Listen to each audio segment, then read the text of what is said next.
Hello everyone, I'm Lima and I'm a postdoc in Jeffrey Mogil's lab. And I'm here to talk about our recent findings that were just published in Science Translational Medicine. The title of the paper is Acute Inflammatory Response via Neutrophil Activation Protects Against the Development of Chronic Pain. And this study was developed across different labs, including Diatchenko and Jeffrey Mogil's lab from the Allen Edwards Center for Research on Pain.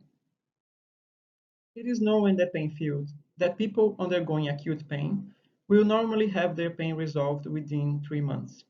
However, for others, the pain will persist for several months and even years, which is known as chronic pain. The underlying molecular mechanisms of this acute to chronic pain transition are not well understood, and they were the focus of our study. To investigate those mechanisms, we assessed genome-wide transcriptomics from peripheral blood in a cohort of 98 patients with low back pain at the acute episode, T0, and at a follow-up visit 3 months later, T1. At that point, some patients had the pain resolved, represented as R, while others had persistent pain, represented as P. And we looked at transcriptomic differences in time for each pain group and between pain groups at each visit.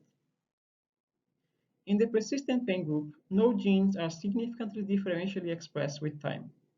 This is in stark contrast with the resolved pain group, where thousands of genes are significantly up and down regulated. The transition from acute to chronic pain is thought to be an active process, where here we find no evidence to support this. Rather, to our surprise, we observe a large transcriptomic change in those whose pain was resolved. When we looked at what types of genes were being expressed in the resolved pain group, there were genes involved in inflammation. Specifically, they were genes associated with the immune cell neutrophils. This data suggests that the acute immune response plays a protective role against pain chronification. So we performed a series of mouse experiments to test the hypothesis that blocking the acute inflammatory response would result in prolonged pain duration.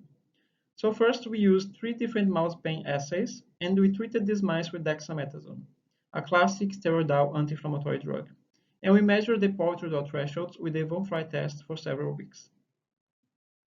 Dexamethasone had a strong anti-allogenic effect during the treatment period, but significantly delayed pulse-sensitivity recovery, especially in the CFA-injured mice, which had a twofold delay in recovery when compared to saline-treated controls.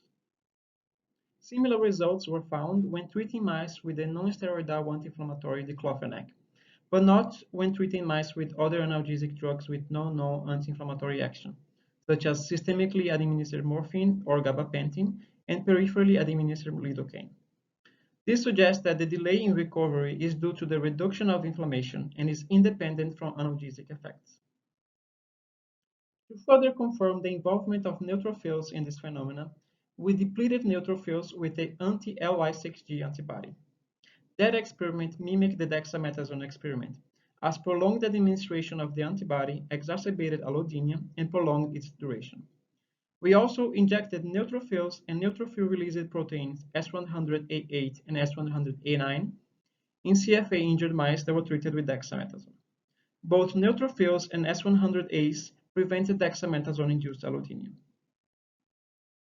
Finally, to investigate a correlation between anti-inflammatory use and chronic pain in people, we assessed data from the UK Biobank.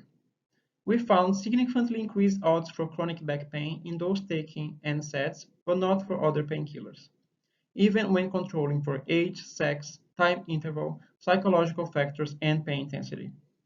Furthermore, increased neutrophil count was also found protective against chronic pain.